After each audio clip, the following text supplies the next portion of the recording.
Definitely excited about today's topic and really excited to have Eric Bloom here with us. I want to share a little bit of information about Eric. Before I do that, let me give you a couple of quick housekeeping things. First off, there are a lot of us on the call. So what that means, unfortunately, is I'm going to leave everybody in the mute mode. If you do have a question, please type it into your question panel. I will, of course, feed those to Eric as we go through the program, and I know he's definitely happy to have your questions, and so we're good with that. Eric, just to give you a little bit of background on him, is the president and founder of Manager Mechanics, LLC. He's a former CIO-level executive with 25 years of IT management. He's also the author of Manager Mechanics, Tips and Advice for First-Time Managers, Your IT Career, Get Noticed, Get Promoted, and Build Your Professional Brand, and of the CIO's Guide to Staff Needs, Growth, and Productivity. He's a member of the National Speakers Association, a nationally syndicated columnist. He also is a columnist in IT World. He is president-elect of the National Speakers Association in New England. And, of course, Eric is a certified professional coach through the Center for Coaching Certification. At the end of the presentation, for those of you that want to stay on, hang around. Eric has got a fabulous learning management system that is incredibly affordable and a great tool if you want to offer automated learning programs to your client base. In the meantime, I do want to go ahead and get this turned over to Eric. Eric, thank you for being here. Definitely excited about your presentation. You've got some great content. Please go ahead and take over. Hi, Kathy. Thank you. And by the way, as Kathy mentioned, I did my coaching certification through Kathy. If there's anyone on the line there who hasn't taken it through her yet, please do. It's been of great value to actually me personally as well as in my business. But anyway, is that what I'd like to be talking about today is 10 soft skills which will really help coaches. Before I do, though, you know of my technical background, so I just can't resist. Did you hear about the two Adams walking down the street? No, I didn't. Since you asked, Kathy, one of them looks at the other and he says, hey, you know what? I think I lost an electron. The other one looks at him and says, are you positive? That's awesome. Anyway, I promise you I won't tell you any more bad jokes, and I'm going to keep my day job. But I just couldn't resist. But anyway, welcome to everyone. What I'd like to talk about is that, again, the 10 soft skills, which really resonated with me, not only as a coach, but as a trainer, just as a professional in general, and also as a business owner, which my belief is many of you on the line are. Now, before going into that, what Kathy had mentioned was our eLearning Plus platform. I'll be here for about 10 seconds, then it's 100% content. This is what it does. It does e-learning, gamification, integrates in with webinars, does surveys and testing and other stuff you see here. So hang on at the end, and I'll answer questions for you as long as you'd like. But anyway, I would like to get directly to the content. Now, soft skills can really help you in 3 ways, because in your business, if you think about it, is that you're really in 3 worlds. The first world is you have to do things with your business. Now, what I mean by that is you're going to be negotiating with vendors, you're going to be deciding which platforms to use, you're going to be talking with people maybe to do strategic partnerships or revenue shares, things along that line. Now, also, by the way, should you be a coach working for a firm rather than within your own practice, this is 100% applicable to you, because from a business perspective, the way that you would look at that would be as salary planning, on hiring people, on negotiating your salary or promotion with your boss, deciding if, for example, if you move buildings, do you get the office that overlooks the ocean, or do you get the office that overlooks the parking lot and the dumpster? From a marketing perspective, if we market ourselves both as a both personally in developing our professional brand, if you're in a firm, or certainly there's significant marketing if you're in your own company. And lastly, coaching, of course, is that soft skills, we are in a soft skills type business in that we talk to people. And I must admit that picture on the right with the two dogs is my favorite.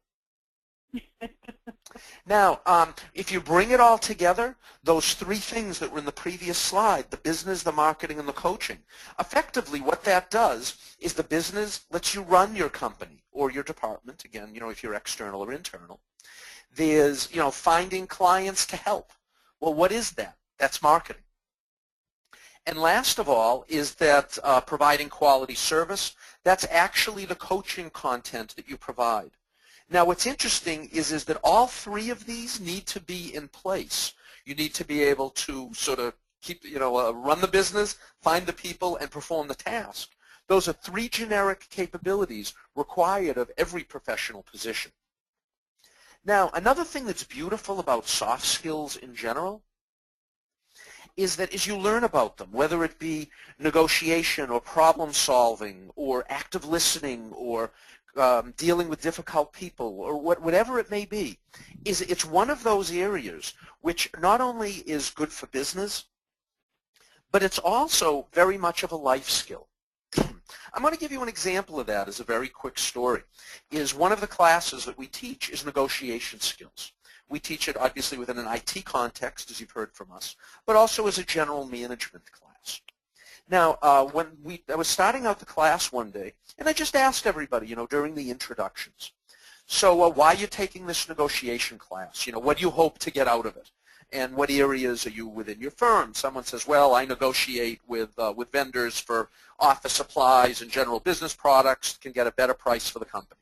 Someone else says, I deal with cloud-based vendors, and as I'm dealing with them, the better I can negotiate, and blah, blah, blah. So anyway, everyone goes around the room of why it was important for them. And then I get to one guy in the back, and I said, well, how about yourself? What type of negotiation do you do in the office? And he says, me? I don't do any negotiation at work, but I'm going to be buying a new car in a couple of weeks, and I figured maybe you could save me a few bucks. So there is sort of the classic example of how everything we're going to be talking about over the next 50 minutes or so specifically can be used not only in the business context, but as well as personal. Now, trait number one, negotiation. Now, as we go through these slides, what you're going to see is the context is the same for numbers 1 through number 10, is that first we'll be talking about the general context of how it can be used within, certainly we'll be talking about a business rather than personal perspective, but you can extrapolate when we get to some of these items of where it's immediately applicable on the personal side. And then the next slide, and I'll come back to this one, but the second one you'll see says tips. So it's negotiation and negotiation tips. So that's the format that we're going to be going through. Again, setting it up and then giving you some real sort of quick meat and potatoes type tips that you can write down and actually begin to use immediately. But negotiation, this first line, I believe that this was, when I first saw this line, it was of enormously resonated with me. And what it is that in business, you don't get what you deserve, you get what you negotiate. That's true. Think of it from your own perspective as you're negotiating things like the billing rate for clients. If you're doing a revenue share with strategic partners, with vendors that you're dealing with and how much you're going to pay for a particular project. For example, your website. If you're building a new website for your firm, that certainly can be anywhere from a minor to a major expense, depending what you wanted. The better you negotiate, the better price you have. Can not only increase your own the profitability of your firm, but or if you don't want to do it from saving money, maybe you can get extra features. Now, some tips on negotiation. First of all, look for mutual gain. What mutual gain is that there are three ways that you can that negotiations come out. There's what they call win-win, win-lose, and lose-win. Looking for mutual gain follows the idea of win-win, where basically it doesn't mean that, let's say that I'm negotiating with Kathy on something. It doesn't mean with win-win that I got everything I want and Kathy got everything that she wants. Occasionally that will happen if we have different things that we negotiate, different things that are important to us. But most of the time, you're going to meet somewhere in the middle. So, the idea of win-win is a mindset. That if I walk away from a negotiation I have with Kathy saying, you know what, I feel good with it. I feel that, I got what I needed out of this negotiation to be professionally successful with it, whatever it is. And Kathy walks away saying the same thing, saying, you know what, yeah, I didn't get everything I wanted, but it was pretty good. She felt comfortable with it, felt, uplifting that the contract could be signed and that the deal was made, was fair for both people. Then that's a win-win. Win-lose would be, say, from Kathy's perspective, is let's say that I didn't negotiate well, and she just basically beat me to a pulp. And so she got everything, and I basically am working for free, and I get off the phone and say, man, what did I do there? What did I agree to? That would be win-lose from her perspective, and obviously lose-win would have been it from my perspective. But the thing is looking for mutual gain. That's a huge way, because a way as a basis for you, because what happens is that, let's say that Kathy did that with me. She was such a good negotiator that she just, beat me down and got everything. Well, she may have won the battle, but a second time, I probably wouldn't do business with her because it was so dissatisfying to me, however the deal turned out. So anyway, look for win-win. The next is distributive versus integrative. A distributive negotiation is where basically you're splitting up the pie, where there's $100 to divide. It's what they refer to as zero-sum game. So if I get $50, you get $50. If I get $75, you get $25. It's a pie to be split among people. Integrative negotiation is different. What that is that's where basically it's like a strategic relationship, where the sum is the sum of the whole is greater than the sum of the parts. So as you're negotiating with people, look for ways that you can team up. That says, hey, the example I use actually in my class is that if I'm the manager, I have two managers working for me, and I say you each have $10,000 in training budget, and I say to them, you decide how to, or there's $20,000 in total training budget, you two decide how to split it. Well, if one gets 15, one gets 5. That's distributed. How about if they sit down together and say, hey, you know what? We both need a class on active listening, and that instructor is $2,000. So how about we take $2,000 out, hire the instructor to do active listening, and then we each get 9. Well, that's basically, they've changed the pie. They've grown it effectively from being 20 grand to being 22 grand. Because if they each got their own instructor to teach that negotiation class, or that active listening class, then it would have been 2,000 each instead of 1,000 each. Next, focus on interests and not positions. What that means is my position may be that I only want to spend $5,000 for that car. My interest may be, the reason behind it, why I came to that position, is I only have $5,000 in cash. That's all I can pay for the car. But the thing is if you knew that as the seller of the car, that I only had $5,000, and maybe I'm willing to pay $6,000, but I only have $5,000, that maybe they take a $5,000 down payment and then $500 a month for the next 2 months. So what you want to do, the moral of this story, and again, I'm just sort of blowing through these, this is an hour of drinking through a fire hose, is what you want to do is when people state a specific position, if you can look behind it as to why they said that, there's the potential for more creative options that could be of advantages to you both. Next is prioritizing your needs and wants. I tend to use a lot of sort of car, like buying a car type things, because that's one place that we as Americans actually do negotiate. The other is everyone sort of knows what it is. So needs versus wants. Is a need when you buy a new car is that it has an engine under the hood. A want is a really cool stereo. So what you need to do before you go in and you negotiate is you need to know what are your wants and what are your needs. Because the needs, if you don't get the 4 or 5 things that are needs for you, then what happens is those are, then you have to walk away. Now, the wants, so, you can be more flexible on those if needed. Now, every place needs its acronyms, all right? So in this case, it's Know Your BATNA.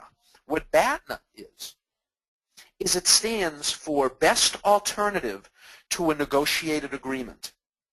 In other words, let's say that I'm negotiating with Kathy. I don't know, Kathy, seems I'm doing a lot of negotiation with you in the first 10 minutes of this call. I hope you're all right with me using you as the example subject, so to speak. Yeah. But anyway, is that what that means is, let's say I'm negotiating something with Kathy. And if it falls apart, because negotiations don't always work, so if, let's say I'm trying to be employed by Kathy, I'm applying to her as a coach. Now, if my best alternative to getting a job with Kathy, if we don't come together on it, is me being unemployed, that's not really good.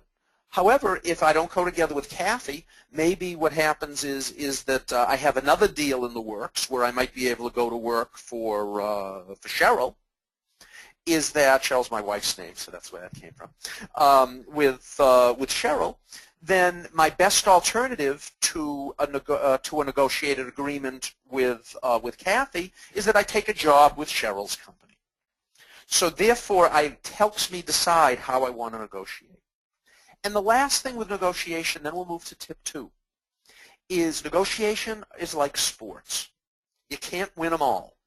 But with the proper preparation, practice, experience, and knowledge, you can increase your winning percentage. Next one is active listening. Now, active listening can be used from a number of perspectives and advantages. It can be used when you're to interview well with the press, you know, what to say to them and what not to try to gain a deeper understanding of what they're saying to you when you're being interviewed as part of a marketing program that you're bringing forth. Next, negotiating with potential clients. As part of the negotiation process, you really want to be able to understand and take active notice of the person that you're negotiating with.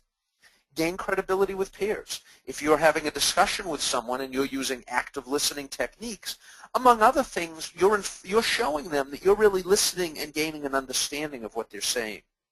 And lastly, and certainly from a coaching perspective, is you need to be able to actively listen to your clients in order to help them with their situations, their needs, and their specific issues.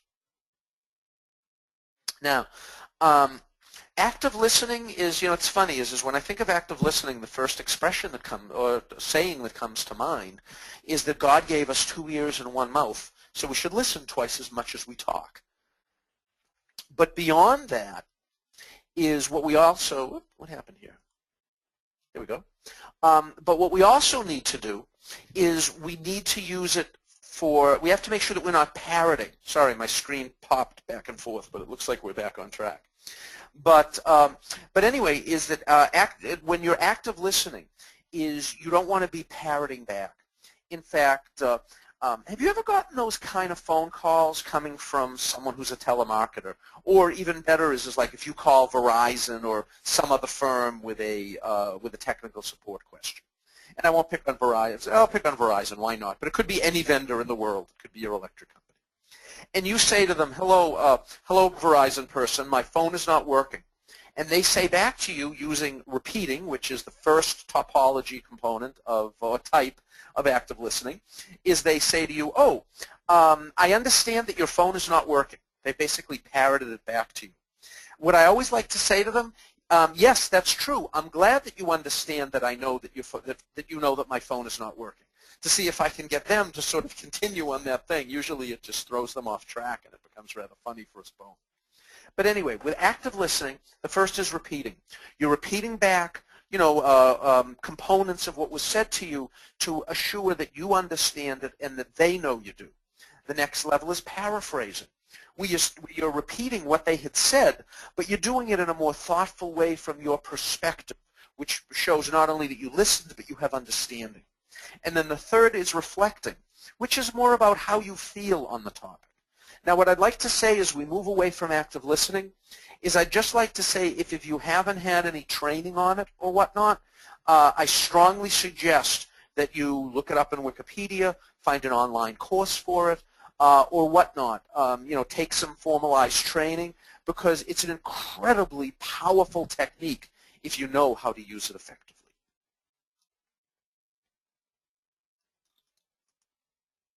There we go. Number 3, dealing with conflict. I included this one in the top 10 mostly because I think that picture on the left is a little bit creepy.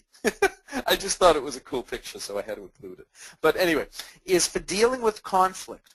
That's hard for a lot of people. In fact, tying back to the number one, the negotiation, a lot of people don't like to negotiate because they feel that it's based on conflict, which in fact it's not. But now conflict is that it might be disagreement on the scope of a project, or it could be on helping a person. Maybe someone that you're working with as a coach is having a lot of conflict, not with you, but in their life or in their job. And so an understanding of the basis for how to resolve conflicts can be of great value. Could be disagreements with you and your vendors. For example, I'm going to give you an example of this from the far side. Is that if you are if it's Verizon, let's say you use their phones, you get a bill and it's about $1,000. You don't know why. You look at the roaming charges and it's like that the bill is just wrong. You get really mad, you get huffy and puffy, and then you call and sort of let loose on whatever poor Verizon client service person answers the phone. We're going to talk about in the next slide of how they handle that type of situation. Again, I don't know if Verizon uses the methodology I'm going to show, but just using them as the generic firm. It can also be in contractual issues with partners, or it could be anywhere where you personally or professionally there is just an issue where someone is mad at you or you're mad at someone and it needs to come to resolution. Remember the word VASE, V-A-S-E. And it's a very easy acronym that basically stands for vent, acknowledge, solve, and educate. I'm going to go back to the cell phone issue here. So now let's say that the reason that your roaming charges were so high was because you were in a beautiful hotel on the Vermont-Canada border. So right up in the top of Vermont at the U.S.-Canadian border. And it just so happens that when you happen to be on the phone sitting on the second floor of the building with your cell phone over your right instead of your left ear, is that you pick up a Canadian cell tower as opposed to a United States-based cell tower. Now, of course, you didn't change your cell service to global from U.S. only because you were going to Vermont. You weren't going into Canada or to other locations. So you get all mad, you get your bill and it says roaming, international roaming charges. You look at it and you say, those idiots, I was in Vermont. I wasn't in Canada. So what you do is you call up all huffy to the Verizon phone person. And what do you want to do? You want to vent. That's the V. Now, what does venting do if you've ever done it? And I'm sure we all have it one time or another in our lives. I'm not that often have needed to vent, but I've done it too. Or you've seen other people do it, where they just say, hey, I just have to say this and blah, blah, blah. They're mad at you and how you're going to handle it. And what does the Verizon person do if they're well trained? Nothing. They sit and let you vent. Why? Because the mere fact of venting, sort of as the expression goes, get it off your chest, first of all, it takes a lot of energy. After you've been mad and now you're all satisfied that you got to say everything you were going to say, it's sort of like exercise. The endorphins kick in a little bit. You feel a little better. Okay, so you let them vent. They yelled, they screamed, they're out of breath, and now it's time to have a conversation. The next thing you do is you acknowledge their issue. You don't say, boy, you must be right, but you say, hey, I understand that you have an issue here. I see why you could be mad over this event. Over this issue or whatever came up. Then what you do is you solve it. So, for the acknowledgement, you could see the Verizon person saying, well, you know what? I do understand why you would be mad being in Vermont, and you think that, we do know that Vermont is part of the United States and you shouldn't have been charged. So I acknowledge that there might be an issue here. The third one is S, it's solve. So now, for solving it, what you do is you would look it up and you would, as the Verizon person, you have to make sure that it's real, that you're not being, lied to. But you say, oh, look at that. The tower that picked you up was right over the Canadian border. And I see that you were on the phone 20 times during your week's vacation, and 10 of them were in the Vermont one, and the other 10 were over the border. So I can see how that happened. So let me solve your problem. We see that we believe you were in the U.S. and your story is holding up, blah, blah, blah. I'll remove those global charges from your phone bill. And then the last piece of it is educate. So what that Verizon person may say to you is, hey, if you go up to that beautiful place, by the way, I love Vermont, that's why I use it as the example. We're actually based in Massachusetts. But to say, the Verizon person would say, you know what, next time you're up at that cabin in Vermont, look at your telephone, and if you see a little G on it with a circle around it, then that means it's saying that you're doing global roaming, which means you were picked up by the Canadian rather than the U.S. cell tower. So if that happens to you, call Verizon, let them know, and we can work that out with you. So VACE, very simple to remember, but extremely powerful. Whoops. The next is time management. I tell you lots about it, but I don't really have the time. Oh, I told you I wasn't going to say any more jokes, but that one was too good to resist. Anyway, is the time. Yes, Kathy. I said I love it. All right, cool, good. Anyway, is time management. Basically, is that the things it does for you from a business perspective. It balances your client time, your business time, and your marketing time. Particularly if you're a single, with your own company, a solopreneur. It's like a one-person entrepreneur if you just have your own company. I'm pronouncing it wrong. But you have to do all these things. Classically, what happens with consultants is they get a gig, say, for 3 months, and they put their heart in it. They do an awesome job at it, but they forget about the business time and the marketing time. Their 3-month contract ends, and they have no other client in their pipeline. These are things you have to be careful from a time management perspective. You also have to have a little work-life balance in regard to, balancing work and play. You have to, you can't just do the things in your business what's fun. Maybe it's really fun to do social media to try to give clients, but you hate doing the accounting so you don't get your bills paid. So being able to balance all of that. Next is staying billable. That ties to, again, doing the marketing piece and working that into giving client work. And then the last one here where it says write books, columns, and proposals. What that one really comes down to is that you should be sitting down. You don't have to be billable with clients all the time, but you have to be thoughtful as to you're doing that the majority of your work is related to generating business value, which could be, again, books, columns, other things. Now, some tips. Now, while you see in red on the bottom of the screen, I have a free white paper, a free ebook you're welcome to.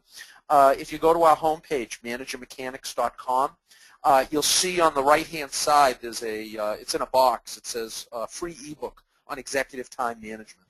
So if you think that'd be of value to you, it's sort of an added Benny, go and get it. But anyway, some tips for time management. The first is, which alludes back to the previous slide, is make sure to spend time on your business and in your business.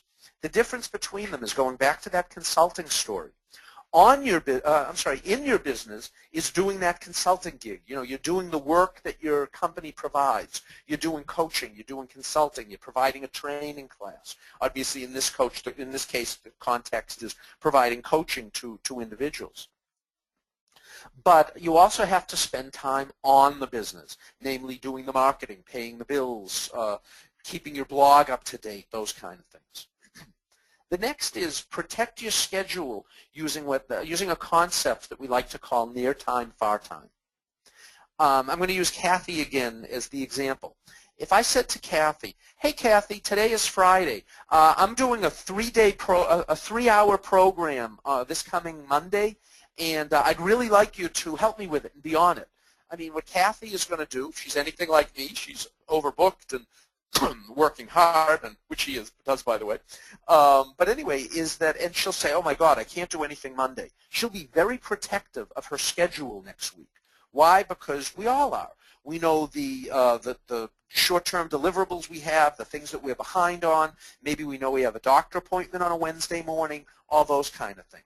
However, if I ask that same question, and again I'm using Kathy as sort of the generic person, is that if I were to say to Kathy, hey Kathy, it's February now, on April 12th, we're going to be doing a webinar, and I'd love to have your help on. It's a 3-hour time commitment. she, on average, as compared to most people in general, would say, oh, yeah, April, yeah, oh, yeah, and you think to yourself, well, you know what, all the stuff I'm working on now, that should be fine. That should be fine. I'll do 3 hours with you on Tuesday, April 12th. But then what happens? Time matches forward. Far time becomes near time. Now it's April 10th. And the 12th is now short time. Kathy's going to look at her schedule and say, oh my God, what was I thinking, saying I could do 3 hours this week on this? Why? Because the reality has come of all your current time commitments that you have to work around. So understand that in two perspectives. One is to you should protect your schedule for things a month, 2, 3, 4 months out, just as fiercely as if they wanted you to do it for them tomorrow. Now, the other side of that coin is if you need to get on someone's schedule and you always call them up, oh, I can't do anything this week, I can't do anything next week. They're always very, very busy and in the moment. Give them a date 3 or 4 weeks out. Chances are they will all be less protective of their far time because most people are, and you'll actually be able to get onto their calendar. And lastly, you're probably dying to know what this one is with biorhythms, is different people have energy at different parts of the day. So for example, is that, forgive me Kathy, I'm using you again and again, but everyone knows you, so this seems fair, is that let's say that I know that Kathy, just from a casual conversation that we had on the phone, that let's say that, boy, 1 o'clock, 1 to 2 right after lunch, boy, probably I shouldn't use that time because that's this time right now. But, I'm always sort of slow and sluggish and pick myself up around 2 o'clock. So if I want to have a heavy negotiation with Kathy on, say, figuring out, something that's really, really important, that it's something I want to win on because I'm going for win-lose on going back to the negotiation slide, I'm going to try to time it at a time of day when Kathy is not at her highest. Now, let's say that for me, say I am, let's say I'm a morning person, so 4 to 5 in the afternoon, I'm losing it a little bit. Say Kathy is more of an afternoon person. So if I were to schedule that same meeting with Kathy at 4 o'clock, then what I'm doing is I'm scheduling it at a time that's sort of at my mental low and her mental high. So think of things from those perspectives. For those of you, anyone out there that's a manager managing teams, is that if you know that most of your team gets all their best work done in the morning, have your staff meeting at 3 in the afternoon. You're not hurting their productivity as much by having a staff meeting. Number 5, decision making. It could be for anything, selecting the best vendor, picking the website layout that you would like. Trying to figure out, you have a client out there that wants you to coach them, but you're just not really sure if you want to take them on as a client. Is that, you may not feel them to be ethical, you may not feel that you could, help them the best way. Could be any one of a number of reasons. Maybe there's a conflict of interest somewhat and you're not sure. Well, all of these are decisions that we have to make as coaches and as business people. Oops, there we go. Now, I'm going to bring you to the second item here first. What happens is not making a decision is a decision. I'll give you an example of this. Let's say that you have the example in the previous slide.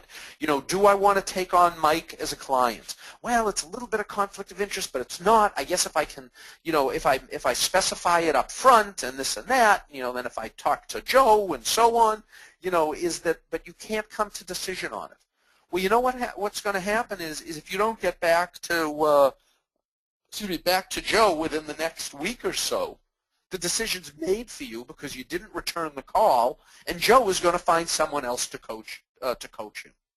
So therefore, don't underestimate the fact that your procrastination or inability to make a decision will in time become a decision of a no or a won't or a haven't or a couldn't.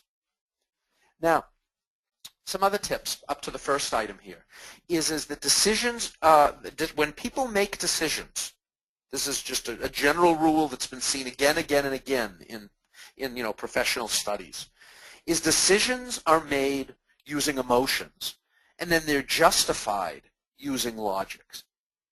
Like it's, oh, gee, I really want to buy that big flat screen TV, and then you get it home and you say, well, you know what, it was really good that I got that, because I really want to reduce my carbon footprint, and my old TV was really old and, blah, blah, blah. So, is that people think a lot that they will make a decision based 100% on logic, but in 99.9% of the purchases that people make, it's actually the tipping point that made it happen to make that purchase, to go with this person to coach instead of that person as a coach, is based on emotions and then justified using logic. Next is making a fast decision.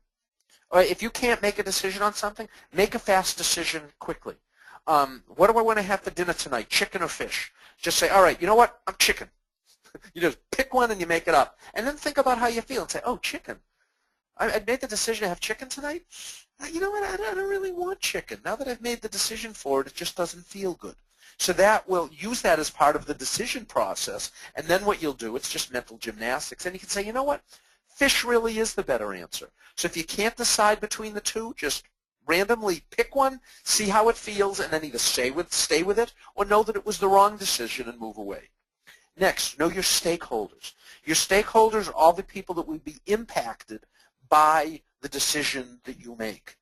By doing that and by considering other people and their point of view, first of all, it saves you from having to do a lot of apologizing and sort of woulda, shoulda, coulda. But the other thing what it also does, it widens your perspective, because I'll be thinking of it from my perspective and my business partner's perspective and my client's perspective and the regulator's perspective or whoever it is in this. Just by knowing who your stakeholders are and taking mental note of how this decision will affect them. And lastly, do your due diligence. In other words, you don't want to be saying to yourself, wow, sounded like a good idea at the time. If you're bringing on a company to do your website, if that's the decision you're making, do a little research, make sure they're a good firm, check out a reference, things along that line. It can help you make better decisions, or minimally, it will help stop you from making really bad ones. Problem solving.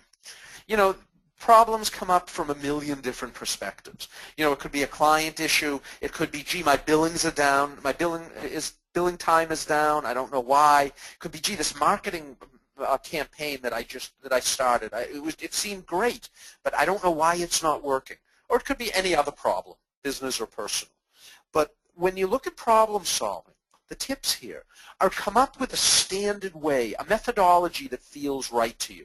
This is actually the 7 steps from our problem solving and decision making class. Obviously, we got about 20 slides behind each of the items seen here.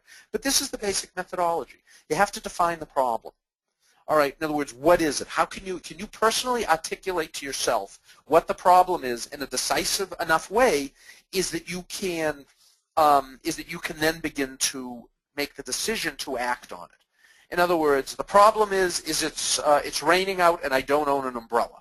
All right, that's a problem. You may make the decision not to go out today, in which case then that problem is solved. But the second point is you first identify that a problem exists, and then you say to yourself, is this something that's worth a battle worth me fighting? Next, what you do is you define the problem-solving scope. Wow, is an umbrella, is that like, do I have to remortgage my house to buy an umbrella? Or, could I get a few popsicle sticks in a plastic bag? What's the cost related to it? Now, finding root cause. What that is that's the actual reason that something is happening. Now, a technique here I don't have time to explain in this webinar called the 5 whys. 5 like 5 fingers, and why, W-H-Y, why. That would be a great thing for you to look up on Wikipedia if you're not used to it. The example, if you're not familiar with it, they use the example there of you basically ask 5 questions digging down to find the root of a problem. But it's a great technique. Again, there'd be a topic for a different webinar, specific root cause techniques. But anyway, is that find the root cause. Number 5, prioritize the root cause correction. Well, my marketing campaign isn't working because of A, B, and C. You're going to have to figure out which one of these 3 you want to work on first. Maybe the problem is that you don't have enough Twitter people, you don't have enough LinkedIn people, and you don't write a good newsletter. We can't do three things at once. Maybe say, you know what? I think I'll start with improving the quality of my newsletter. Why? Because, for any number of reasons, but you've prioritized to do that first. Next is you say, all right, well, I'm going to do my newsletter, improve my newsletter first. How am I going to do that? So you have to come up with potential solutions. Gee, maybe I'll add in information about my classes, or I'll include my blog, which is a great concepts on coaching, or whatever it might be. And then 7, of course, is to select the solution that you'd like to do and then implement. Strategic thinking. This first one I really like is that outside the box thinking can create great solutions. This is the power of diversity. And when I say diversity, you tend to think of diversity, from either a gender or a ethnicity perspective. I mean diversity from a little d perspective. You have someone who's has a marketing background, someone who has an accounting background, someone who's an engineer. You have people who are Gen Yers and baby boomers. But just different people bring different perspectives to a situation. So, from your perspective, try to think of things outside the box. It was Einstein who said you can't solve a problem using the same logic that caused the problem in the first place. Next is strategic thinking can be used to help facilitate the design of great processes inside your business or new techniques you can use in your coaching. And lastly, you can use it to create new products or repurpose your existing content. I actually do another webinar called Repurposing Your Intellectual Property. Is, among other things, let's say you always wanted to have a book, but it seemed too daunting. You write a blog. Well, write your table of contents for a book, and then every time you go to pick a blog content, make the blog topic one of the things in your table of contents. Poof, in a year you have a book. Is that try to come up with creative ways of repurposing what you're doing. And the basis for that is to really sit back and do strategic thinking about your business. Now, strategic thinking is an interesting thing because the first one, I love this, is that if you think outside the box too often, you probably need a different box. So just take that for what it's worth. I believe that was an Einstein quote, actually. The next is what they call the inspiration paradox. What the inspiration paradox is it's that the time when people come up with their greatest inspirations are when they're not really at the top of their game. Think about it. When do you come up with your best ideas? In the car on the way home from work after an exhausting day, it just pops in your head. In the shower. Watching your favorite sports team down 10-0, and you're just sort of sitting there semi-comatose on the sofa, and this great idea pops in your head. So for most people, I know that it's funny. I know I'm very much fall into this category. I come up with my best ideas for things. In fact, if I'm thinking of something and I know I need to come up with a great way or a process to do something and just can't come up to it, I just sort of let it, softly burn in the back of my head for a couple of days, and eventually, something good comes to the front. And lastly, there's a strategic thinking process with you or that you can engage with others. The first is engagement. Gee, this is an issue I think I'd like to discuss or like to think about. Then it's cultivation. That's the sitting back, either individually or in group, just sort of thinking about it. Then, bing, comes the insight. Is that, this was it. This is the thing I've been trying to figure out how to do. And then you say, all right, now that you have the idea, you try to figure out its applicability. Is this applicable? Will this work for what I've been trying to do? If the answer is no, then you sort of back up to cultivation, and you sort of continue in 2, 3, 4, like what was it? Wash, rinse, and repeat. Through 2, 3, and 4 until you get to an insight that's applicable to what you want to do.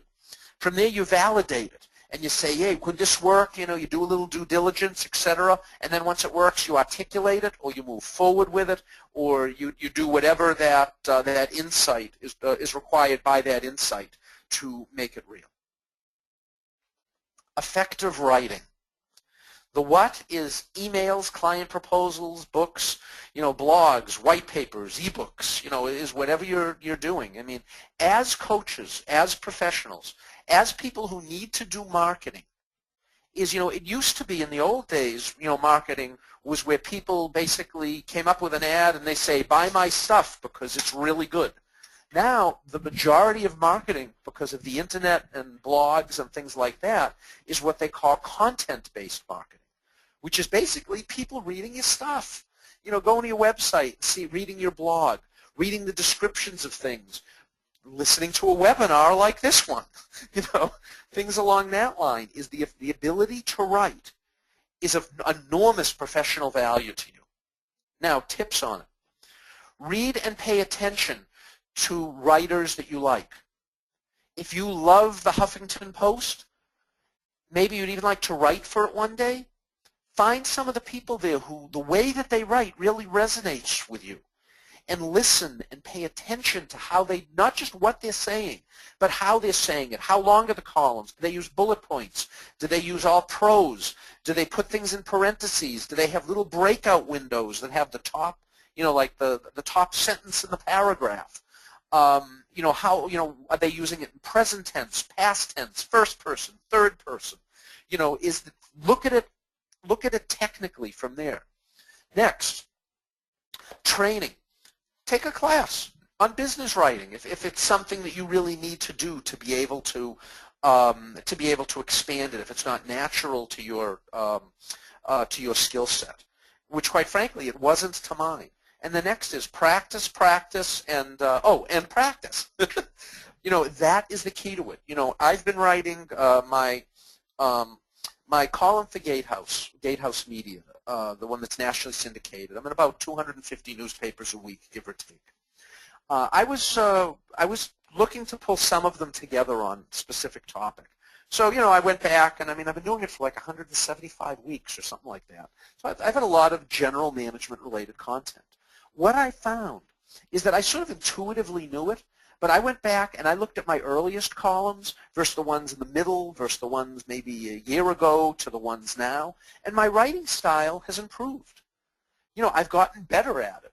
I don't think anybody's comparing me to Mark Twain anytime soon, okay? But certainly is that my writing ability has improved. My ability to articulate particular topics in prose, to bring ideas, to sum things up in the end, things along that line. Practice. Just if you hate to write and you don't write, then it never gets better. So start with a blog. If you don't feel comfortable putting it out in a blog, write a personal journal that you just write, you have it at bedside and you write for 15 minutes a night. You know what? You do that for 3 months. 3 months later, you're going to be a better writer than you are today.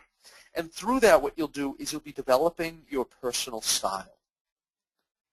Now, the one addition to that is accept constructive criticism.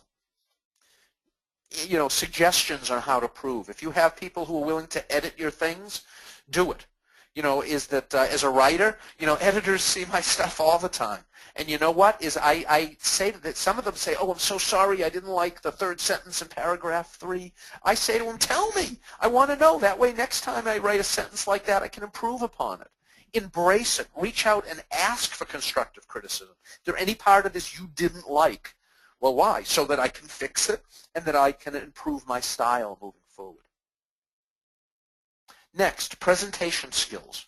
Why? Well, to be able to give a webinar like this. In fact, I'm going to give you 2 quick tips that actually aren't in here, but that I'm doing for you right now. What I'm doing is whenever you give a webinar, don't do it sitting down. Do it standing up.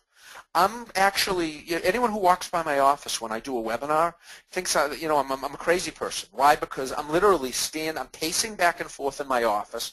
I'm looking at my computer screen like it's actual people. I'm waving my hands as if to speak to the people in the back row. Why? Because people feel that energy.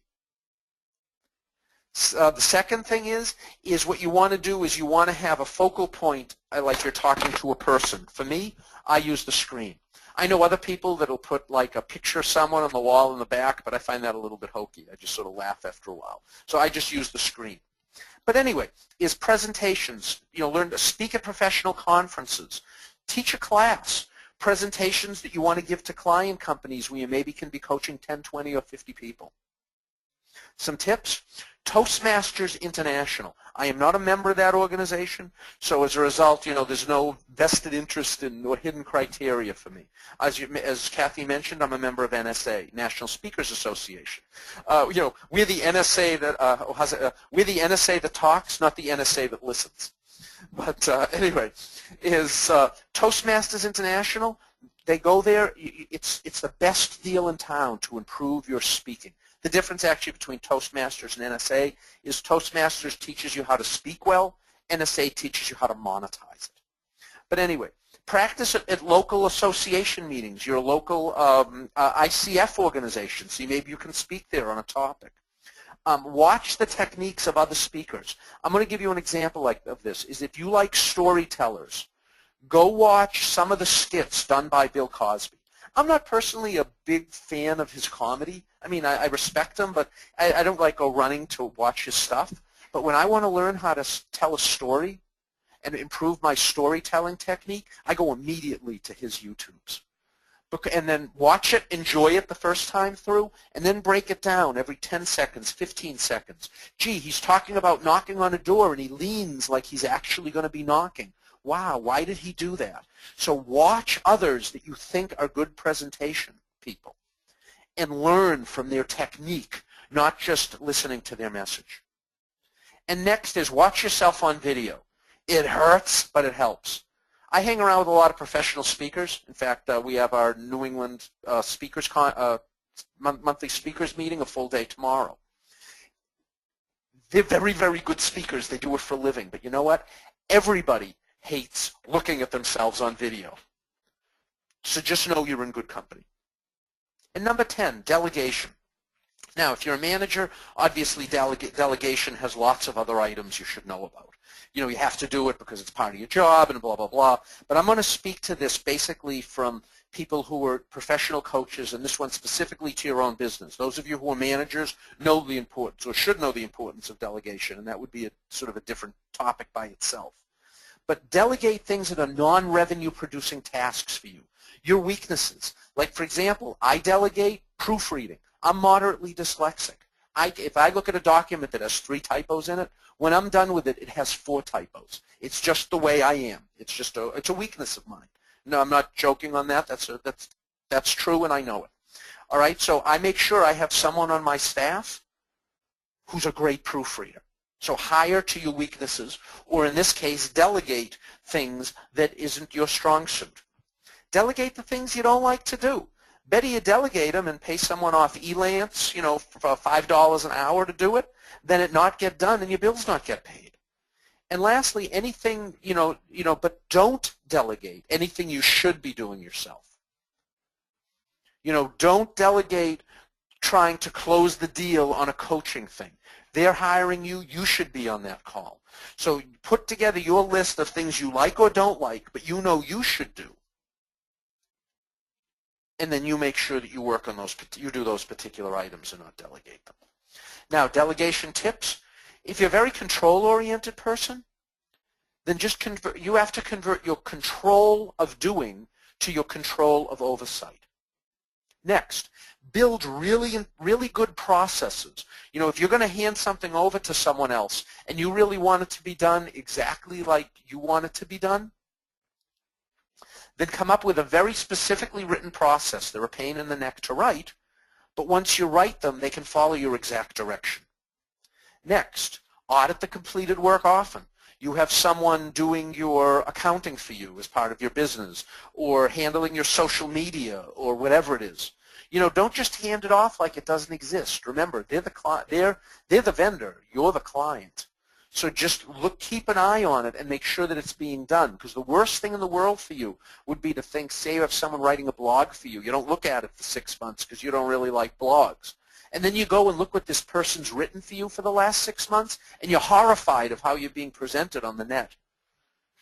And then lastly, hire good people that you trust, and delegation becomes a much, much simpler and more comfortable feeling.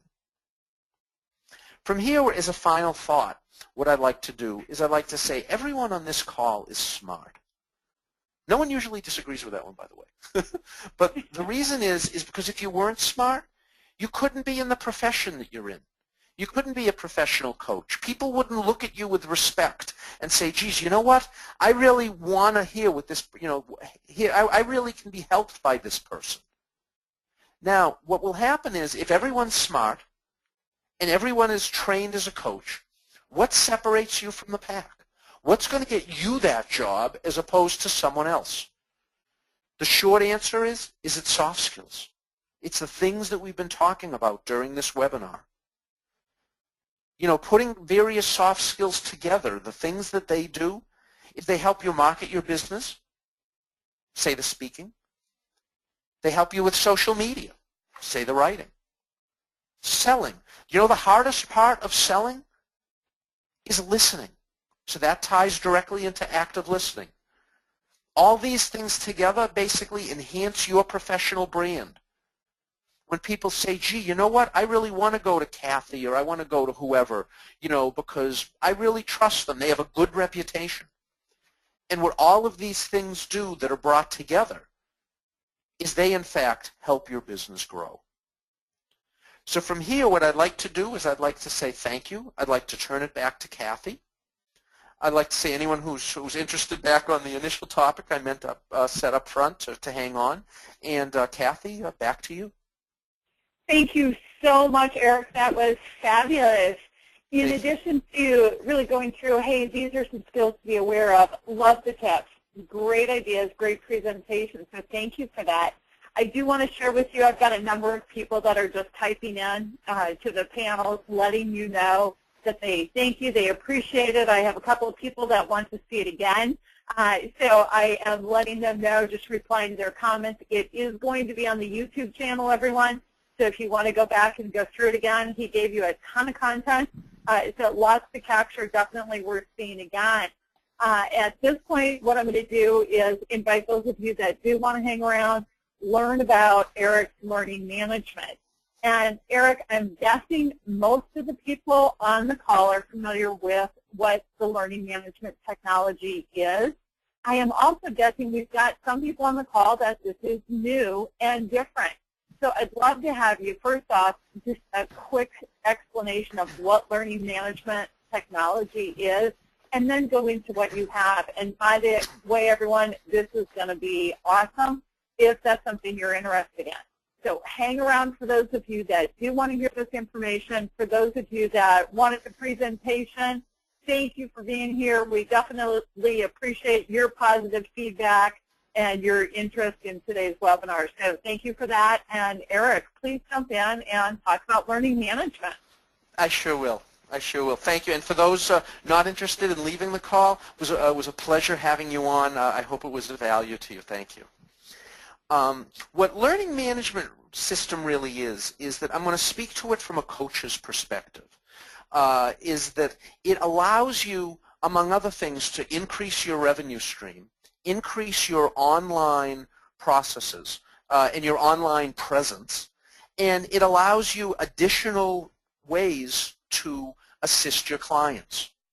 I'm going to give you an example of how I use it. What we did actually with this, how this came about, is we're primarily, as you heard from the beginning, Manager Mechanics, is we're a training company, and we do coaching associated with that. So I will go in and I'll do a training. I'll train a firm in really, management-related topics. There'll be 2 or 3 people maybe that need individual coaching, which is actually why I went to Kathy for my certification. But anyway, so we're a training company. So how I use this is that when I do training, is that all of the classes that we do classroom-based, we also provide in formalized e-learning format through the platform. All right, so what does formalized e-learning mean? What I did was I took my PowerPoint presentation, and then I gussied it up using actually the PowerPoint automation that made like the bullets come up one at a time instead of the slide all at once, that kind of stuff. And some other I like to refer to as eye candy. And then I recorded my voice for each one of those slides. You can do it directly through Microsoft. Or what I do is actually I use a product called Audacity. It's awesome, and it's my favorite price. It's free. It's an open source product. So I put all those together, and I convert it to basically Flash, which is like a YouTube format. So look at an e-learning that basically is a YouTube video. Now, what this system allows you to do is basically make people, whereas YouTube, it's free, everybody can get to it, you can have private channels and such. But what this does is this lets you charge for it.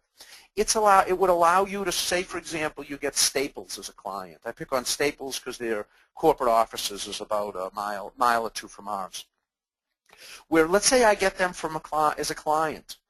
And what I would do is I could say to them, all right, is that I can come in and teach it all the time, or I could provide an e-learning version of it. So what happens is they write me a check, I press a button, I give them access to sort of the pre-recorded version, the e-learning version of my software, of my presentation, and poof, I'm making money in my sleep while they're going and doing it. Now, other things that we've built into the e-learning is it can do testing and formalized testing. In fact, on the IT side, we're the governing body for 2 certifications in IT management. So we need to give tests. So we can give tests off the platform. We can do gamification, which is really neat. Points and badges and levels and that kind of stuff. But at a high level, a learning management system is simply the technique, or let me say the software platform that lets you offer up electronic versions of your intellectual property in a way that you can make money. How is that, Kathy? Specific questions that people may have, or should I just talk about sort of what it does? First of all, by the way, anyone who's interested, you can just send an email there or give me a call sometime after the webinar ends. Okay, well, I'm going to jump in. Eric, I know that when we do the webinars, one thing we ask people to do is really make sure it's valuable content. I think you've done that. We used the hour you gave to valuable content. The overview of learning management is valuable content. I have got lots of people, by the way, giving you feedback. I want to share one comment in particular that just came in. It said, this was hands down one of the best webinars, great speaker and funny. Please invite him back. And then ask for a copy of the presentation. So what I'll share with you, everyone, it will be available on YouTube, so you can come back and listen to it. I also have a couple of people saying they want to reach out to you, so I'm letting them know your information is here. I will also include it. I'm going to email everyone that registered. I will give you Eric's contact information, and I'll give you a link to the recording on YouTube. In the meantime, Eric, you're talking about using the learning management for people in their coaching business. I'm going to make a little bit of a plug for you because I think this is a great opportunity for coaches who are building business. It makes sense to have training because that demonstrates your expertise. The idea of having training people can go into and take on their own is fabulous. It means when you have coaching sessions, your time is truly focused on the coaching. When you think about the clients you're serving, many of them want to learn on different topics, different skill sets, etc. So by having a training system that they can subscribe to, they can go in and learn that on their own. And when you're coaching, it's focused on coaching them on, hey, what are you going to do with that? So the plug I've got for you, Eric, and then I'm going to come back to you, and hopefully we get some questions coming in about it. He's got a system where you can get into the learning management system, everyone, get your program set up and start playing with it, and it's so incredibly affordable that it means you can start with it, and then if you want to do more, you can do more later. Look at your screen. He's got it right there. $49 a month, and you can have people signing up and taking your classes online, as Eric said, when you're sleeping. So that's my little plug for Eric. Very exciting. I think it's a great opportunity for coaches. Those of you that are still here, I'm guessing you're hanging around because you want to learn more about the learning management system, what you can do and how that works. So I'm inviting you to type your questions in the question panel. And the other thing I'm going to invite all of you to do is if you want to come live, I can unmute people one at a time, and you can come live and ask Eric your question. If you want me to unmute you, just type it in the question panel or raise your hand. And if you raise your hand, I will unmute you, and you can ask your question. and that way get more information. So having set that up, Eric, I'm turning it back to you, and I am monitoring questions in the background. So first wow and thank you.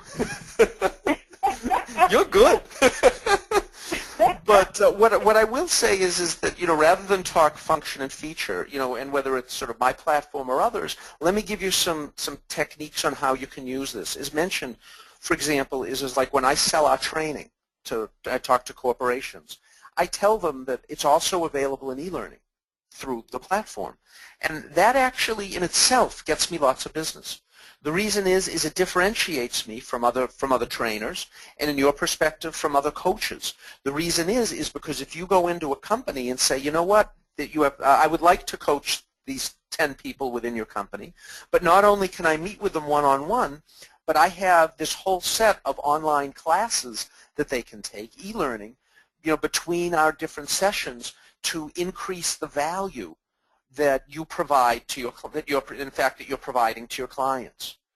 Another way that I use it is that if I'm dealing with people from multiple, like a global company, is the people in the U.S. I may coach directly or teach directly. I may fly to their site. I might do a webinar.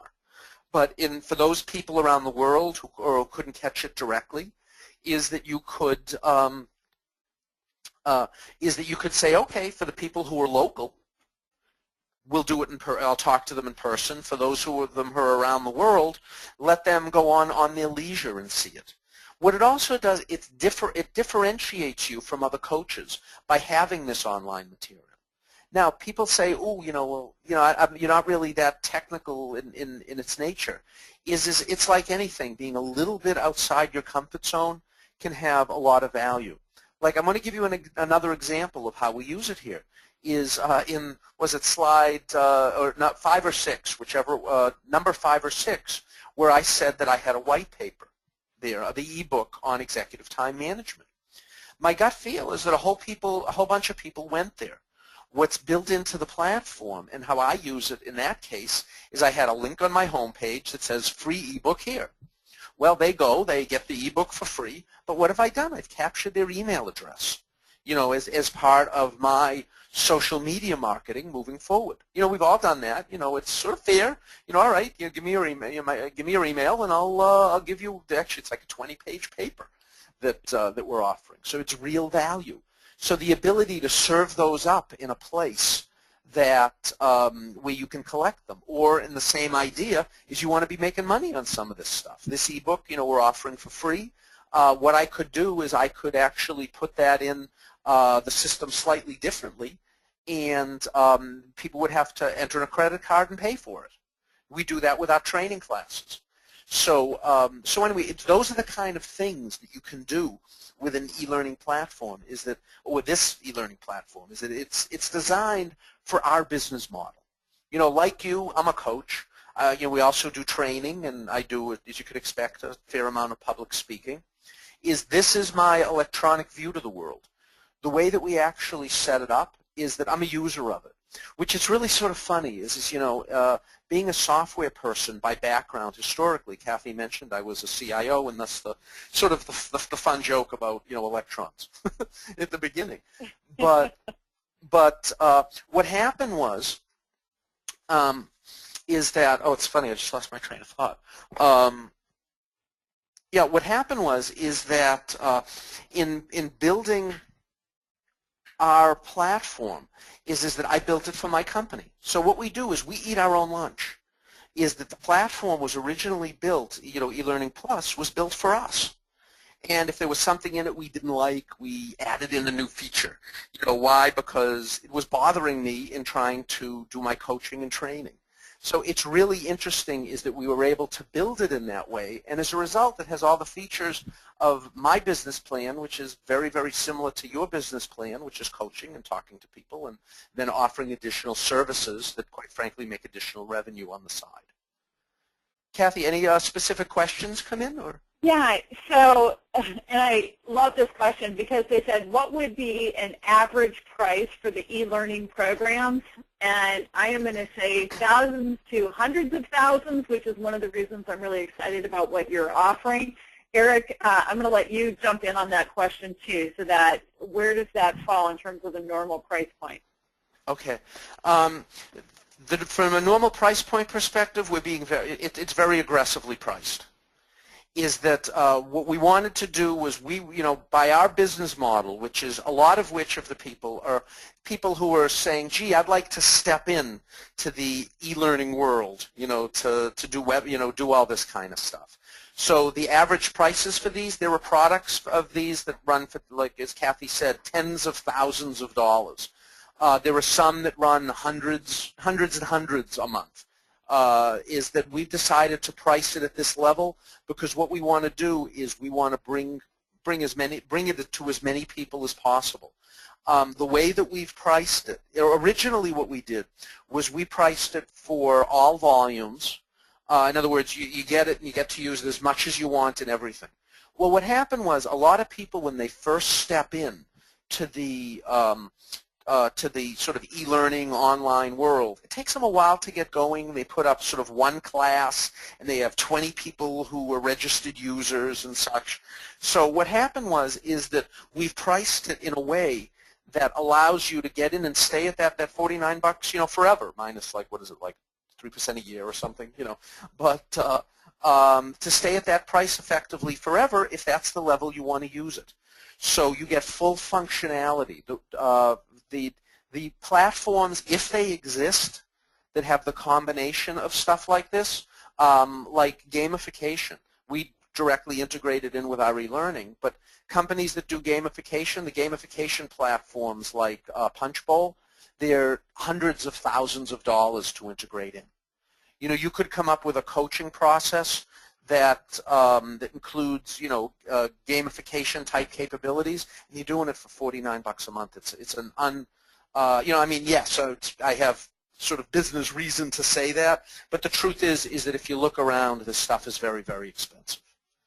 Yeah. As an example, there's an open source e-learning platform out there. It's called Moodle, and conceptually it's free, it's open source. But the problem is that if you're not a software developer, is that for you to be able to effectively use it and maintain it, this free software, you would I actually used it for a little while, but what happened was it didn't meet my business model. Like basically of having some individuals, some companies. It's designed for universities, basically. But even that, which is free software, to get a company to host it for you and make minor modifications, like put your logo in it, is going to cost you somewhere between $100 and $200 a month. So it's very aggressively priced. I'm doing that purposely because of knowing the market that we're going into. And what I'd like to do is have you for customers for a very, very long time. Excellent. And again, getting those thank yous and that kind of thing. So I've been replying to people in the background on the ones that I do know the answers to, Eric, just to let you know, and then feeding you the ones that are more common for everyone. Lots of thank yous coming in, and I'm getting them on email as well. I think you have answered the questions at this point. If anyone wants to come live, let me know. I do believe a lot of people had scheduling things going on because they anticipated coming in and then heading out.